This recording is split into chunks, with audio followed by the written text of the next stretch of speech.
Assim como, por exemplo, as Testemunhas de Jeová, eles não acreditam no inferno, né? Eles não acreditam que o cristão que se converte... Por exemplo, você aceitou Jesus hoje. Se você morrer hoje, você vai para o céu. Eles não acreditam nisso. Né? Para eles, só vai para o céu só 144 mil, baseado lá em Apocalipse capítulo 7, né? Que fala dos 144 mil que estão no céu. Então, para eles, só 144 mil que vão para o céu. E, só que engraçado que esses 144 mil, aí eu te pergunto, onde que eles estão? Só na Testemunha de Jeová. Os 144 mil são os ungidos só na Testemunha de Jeová. Então, só eles que vão para o céu. Aí quem é o restante? Aí, baseado lá em Apocalipse 7:9, que o apóstolo João viu a grande multidão, eles falam que essa grande multidão vai viver no paraíso na terra. Só que o texto é claro, aquela grande multidão, ela está diante do trono do Cordeiro, com palmas nas mãos, vestidas de vestes brancas. Né? E aí fala que as vestes foram lavadas no sangue do Cordeiro, e fala que Deus estendeu ao tabernáculo a tenda deles até eles. E é uma grande multidão de povos, tribos, nações e línguas que nenhum homem podia contar. Só que para os Testemunhos de Jeová, essa grande multidão vai viver na terra. E um ponto importante é que quando eles fazem a ceia, a Santa Ceia, que para nós é Santa Ceia, eles não chamam de Santa Ceia, porque assim, eles tentam, como é que eu posso te dizer? Se por um lado a gente vê às vezes uma religião que tenta espiritualizar tudo, eles tentam tirar toda a essência espiritual de tudo que é relacionado à Bíblia, a Deus e a Jesus. Então, por exemplo, para nós a Santa Ceia é uma celebração extremamente importante, né? Para eles, não que não seja importante, mas, por exemplo, eles não chamam de Santa Ceia ou de sacrifício de Jesus, né? O sangue de Cristo, o corpo de Cristo, não. Eles chamam de a refeição noturna do Senhor. Ou seja, dando muito mais ênfase a um jantar que Jesus fez, a refeição noturna do Senhor, do que tipo assim... Não tem significado nenhum. Pois é, do que a dizer assim, não, é a Santa Ceia da memória do sacrifício de Cristo, né, que nos salva, que nos redime do pecado. Né? Então, mas por quê? Porque tem uma denominação especificamente, você vai saber qual que é, aquela que usa o véu, que ela tenta espiritualizar demais as coisas ao extremo. E ela tem muitas características de seita. Já no caso, eles são uma versão dessa mesma, só que oposto. Enquanto que essa espiritualiza demais ao extremo, eles minam toda a questão espiritual. Por isso que eu te falei que a liturgia de culto lá é fria. Você não sente a presença de Deus, você não sente o Espírito Santo. E é verdade que eu já vi menções assim de pessoas que dizem que eles tomam e jogam fora, ou eles fazem a liturgia da ceia completa. Eles comem o pão e o vinho e engolem. Então, eu já vi algumas situações que eles dizem que não tomam, jogam fora. Então, esse é um ponto que eu queria chegar. É assim, por exemplo, como ao longo da história, né, desde lá da igreja cristã no princípio até o fim dos tempos, a Bíblia fala que então 144 mil vão viver no céu. Então aí fica a pergunta, tá, mas 144 mil é um número muito pequeno. Sim. E cadê esse povo? Aí eles falam, não, mas boa parte já morreu, que foram nos tempos antigos, no tempo dos apóstolos e tudo mais. E hoje no mundo, eu não sei porque faz muitos anos que eu saí, faz 19 anos que eu saí de lá, mas aí eles falam assim, pelo menos na minha época eram 8 mil. Eles falavam que existiam 8 mil ungidos vivos. O que são os ungidos? Esses são os selados, ou seja, esses são os que fazem parte dos 144 mil. Então, estes podem comer do pão e tomar do vinho. Né? Então, quando tem a refeição noturna do Senhor, né, a reunião, que é no dia 14 de Nissan, segundo o calendário judaico, é uma vez por ano que acontece quando se põe o sol. Então, o que eles fazem? Passa a bandeja com pão. Se você é um dos ungidos, né, aí o pão passa, você pega o pão, um pedaço do pão, né? Aí você come. Se passa o vinho, e é vinho que eles fazem com vinho. Aí se passa o vinho, você vai e toma o vinho. Só que quem está do teu lado não é ungido. Então ele pega a bandeja, ele só olha e passa para o outro. E passa e passa. E quando acaba a celebração, aí acontece o que você falou. Aí depois eles descartam. E o restante da congregação não toma. Se numa congregação, por exemplo, só tiver um ungido, só aquele ungido é que vai tomar do pão e do vinho. Mas quem que define que a pessoa é ungida ou não é? Então, é aí que está a questão. Porque qual que é o critério deles? Eles falam que a pessoa tem uma convicção no espírito dela. Só que o interessante é que a maioria... meu Deus. Eles falam que a maioria dos ungidos estão lá nos Estados Unidos. De onde saiu a religião De deles? Silvânia, se não me engano. Meu Deus. É de onde se originou. Então eles estão lá, a maioria. E aí e eles são velhos, são idosos já, são pessoas bem velhinhas de cabeça branca. Mas que confusão, cara. Tipo, a pessoa não crê em Jesus. Então, mas nem sempre foi assim, irmão. Porque uma teologia esquisita, né? Quando ela começou, interpretação estranha. O fundador, Charles Taze Russell, ele era presbiteriano. E ele, quando ele começou a estudar a Bíblia, né, com um grupo deles, eles chamavam de Estudantes Internacionais da Bíblia, se não me engano, era o nome. 1800 e... Deixa eu me lembrar aqui, porque eu já não lembro o ano. Mas quando ele começou a estudar a Bíblia, ele nasceu em 1852, e em 1879 foi quando ele fundou a Sociedade Torre de Vigia, que é a organização deles. Então ele começou a estudar a Bíblia. Nessa época, ele ainda estava mais próximo do Evangelho. Depois que ele morreu, aí o próximo presidente, que foi o J.F. Rutherford, que assumiu, ele começou a introduzir as doutrinas heréticas. Dizem que ele tinha, tanto o Russell quanto ele, não que eles eram maçons, mas eles tinham uma ligação muito forte com a maçonaria. Então eles começaram a trazer muita coisa da maçonaria para dentro da doutrina das Testemunhas de Jeová. Por isso que começou, sabe, se desvincular do Evangelho. Inclusive, eu me lembro que hoje você não consegue achar essas publicações, porque eles confiscaram todas. Né? Só quem é membro antigo que tem guardado em casa que vai ter. Mas existem publicações que têm imagens subliminares, tem imagens satanistas. Eu lembro que tinha um livro, foi escrito por Rutherford. Se você procurar, se você colocar no YouTube imagens subliminares nas publicações das Testemunhas de Jeová, tem vídeos, você vai encontrar os vídeos. Esse livro, escrito por Rutherford, mostrava Jesus pregado na cruz, junto com os dois criminosos, os outros dois bandidos, pelados os três, e atrás de Jesus crucificado, um homem pelado, como se estivesse fazendo um ato sexual com Jesus. Ô, louco, sério? Sério. Por quê?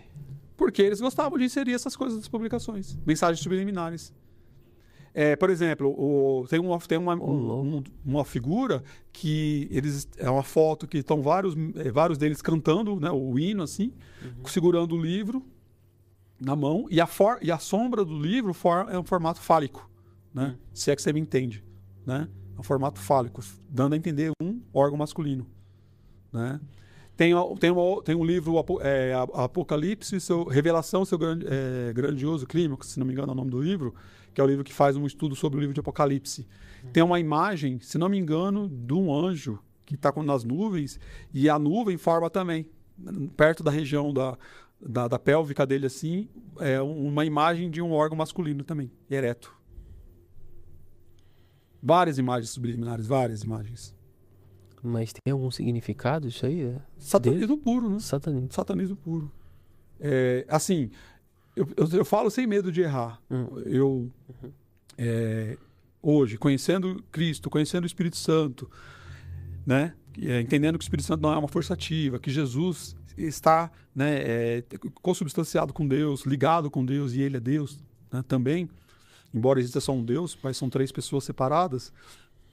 E tudo aquilo que a gente pode pensar assim, que nos proporciona acesso ao reino de Deus, para eles essa porta é fechada. Por exemplo, eles não confessam Jesus quando você se converte. Eu não confesso a Jesus. Jesus, eu te confesso, te aceito e recebo como meu Senhor e Salvador. Eles não fazem isso. Eles não ouvem louvores. Você sabe que o louvor, eu me libertei, eu conheci Deus através de louvor, né? Eles não podem ouvir louvores cristãos, músicas evangélicas, cristãos não podem. Eles ouvem música secular.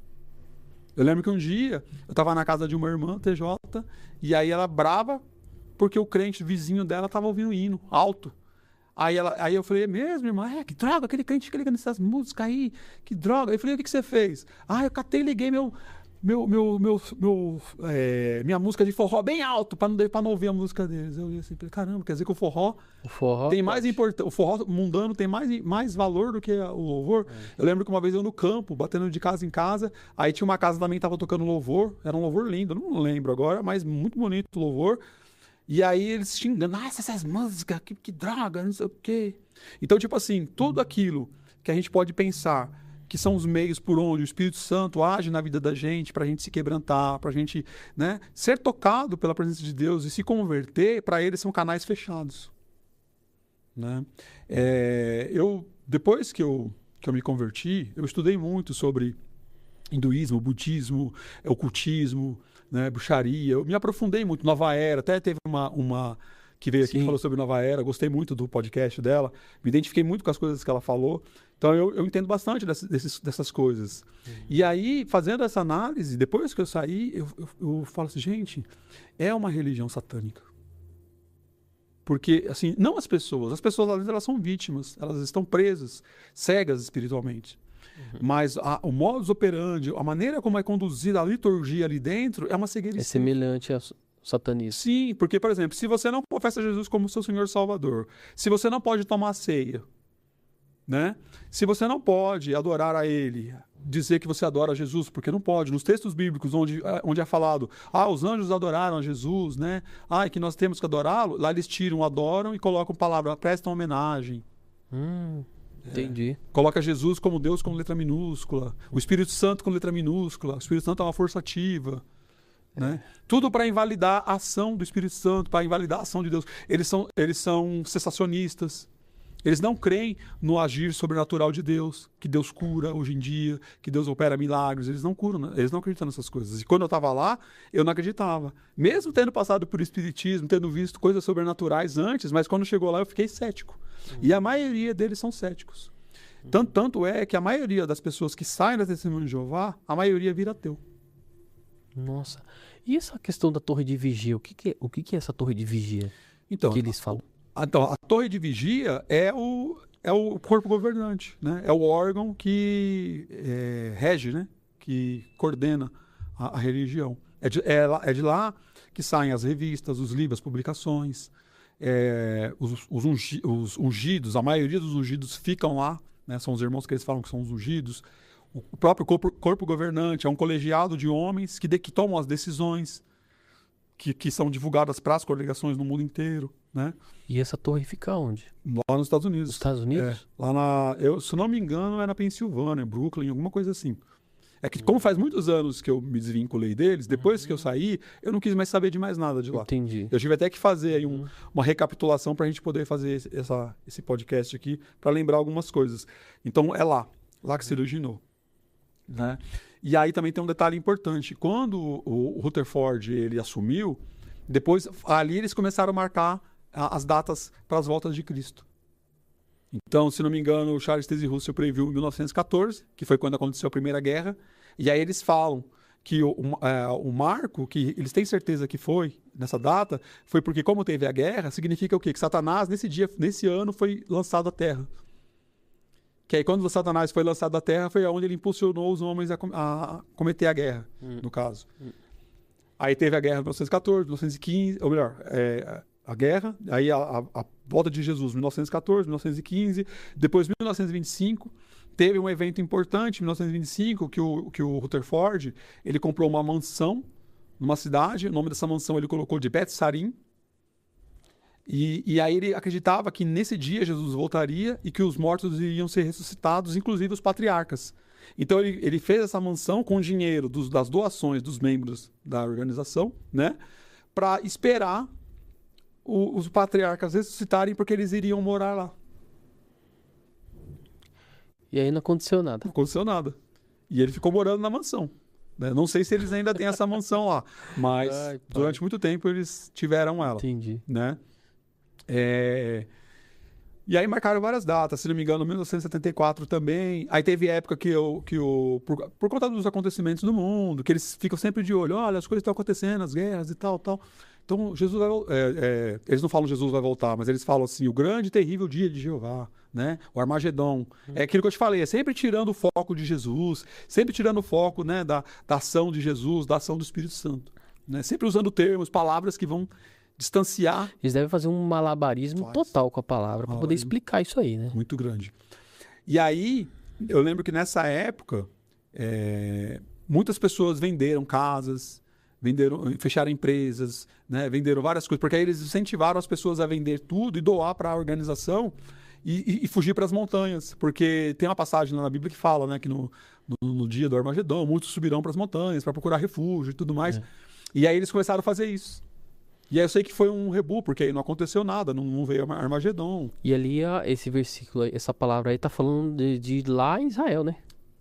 Não é no mundo. Sim. Lá em Israel, né? Fujam para as montanhas. Sim, pois é. Que é um evento que vai acontecer lá. Exato. Enfim, eles fazem interpretações assim muito equivocadas da Bíblia, né? Inclusive, por exemplo, naquela passagem que Jesus fala assim: eis que tem um outro rebanho que não é desse aprisco, né? Aí esse texto ele abraça tanto a Testemunha de Jeová como ele abraça os Mormons. No caso da Testemunha de Jeová, eles falam que esse pequeno rebanho que não é desse aprisco, eles falam que esse pequeno rebanho são 144 mil. Então, para o Testemunho de Jeová, o pequeno rebanho é os 144 mil. Né?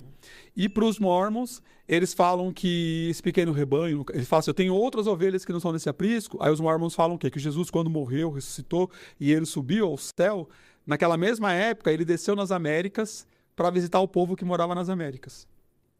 Que era um povo que saiu de Israel, de 600 e alguma coisa antes de Cristo, construiu um barco, acharam uma bússola de ouro que eles chamam de Aliarona, que era uma bússola espiritual. E essa bússola conduziu eles às Américas e aí onde eles chegaram nas Américas. E aí formou os povos lá, que eram os nefitas e os lamanitas, que eram dois povos irmãos, tipo como se fossem os judeus e os muçulmanos. Os judeus e Ismael, né? E Isaac e Ismael. Dois irmãos, mas que se formaram dois povos inimigos. E eles guerrearam ao longo das eras. Só que eles escreviam... Os nefitas, que eram descendentes de Nefe, eles escreviam as histórias dele em placas de ouro. E no final, na última batalha que eles tiveram, os lamanitas exterminaram os nefitas. E aí, no caso, o Mormon era um dos últimos, era um dos remanescentes dos nefitas, né? E o filho dele chamava Moroni, que foi quem selou essas placas de ouro e enterrou numa caverna. E morreu. E o tempo passou. Aí, quando foi... E o interessante é que no ano de finalzinho de 1800... foi onde surgiram as maiores seitas do mundo. Foi onde surgiu o mormonismo, onde surgiu o Testemunho de Jeová, onde surgiu o adventismo. Elas surgiram mais ou menos na mesma época. Todas elas nos Estados Unidos. Só foram em lugares diferentes. Né? E aí, nessa época, um jovem chamado Joseph Smith, inclusive, interessante, porque ele também era presbiteriano. Assim como Charles Taze Russell, que fundou o Testemunho de Jeová. Ele era presbiteriano, mas estava incomodado com a igreja, com as doutrinas. E aí ele diz que um dia, no quarto dele, aparece um anjo para ele. E esse anjo se identifica como o anjo Moroni. Só que, pelo que eu sei, pelo meu entendimento, ser humano não vira anjo, né? Claro que não. Então já começa aí uma grande discrepância aí. Porque ele se identificou como sendo um anjo Moroni, o filho de Mormon que morreu eras atrás. E aí ele fala para Joseph Smith: vai na floresta, em determinado lugar, você vai encontrar placas de ouro e você vai traduzir essas placas de ouro e ali você vai ter um livro que para eles é como se fosse a Bíblia da religião deles, né? O livro de Mormon, para eles, tem tanta importância, ou talvez até mais importância do que a Bíblia. Que aí contava a história desse povo. Aí já fugiu fora demais, né? E aí o Joseph Smith faz isso. Ele vai lá, assim, segundo a história deles. Mas deixa eu perguntar uma coisa. As pessoas que estão lá, na sua época lá, eles entendiam todo esse contexto ou não? Não era explicado isso para as pessoas? No qual você fala? Da Testemunho de Jeová? É. Não. É como eu te falei, quando você não tem conhecimento bíblico, você entra ali, tudo que eles te falam, você acredita no que eles estão te falando. Eu só fui... Como surgiu o Testemunho de Jeová? Ah, não, eles falam, só que assim... As você partes... falou pra mim, não? Não, então, as partes negativas eles não contam. Porque, inclusive, eles têm um livro, que é um livro que conta a história da Testemunho de Jeová, a origem, né? E aí, só que eles, logicamente, que eles vão contar de um jeito bonito. Entendi. Né? As partes negativas eles não vão contar. Né? Essas partes negativas a gente só sabe por quê? Eram pessoas que fizeram parte lá dentro, que ocuparam posições muito elevadas, né? E elas saíram. E essas pessoas sabiam dessas coisas. E aí foi quando elas começaram a denunciar. Que é o caso do rapaz que me entrevistou, que é o Osmanito Torres, que entrevista, inclusive, várias pessoas no YouTube. Ele faz um ótimo trabalho para ajudar pessoas a saírem tanto sair da religião, como se curarem e tudo mais, né? Ele mesmo, ele era ancião lá. E quando ele saiu, então ele trouxe muita informação. Então, muito do que a gente sabe é ele e outros que saíram também e trouxeram pra gente. Porque essas coisas só quem faz parte da cúpula mais alta é que sabe. Entendi. O povo comum não sabe. Se você gostou desse corte, te convido a assistir a continuação dele. É só você clicar no link que está na descrição desse vídeo. E não se esqueça de conhecer o nosso site, que é crentepodcast.com.br. Amém?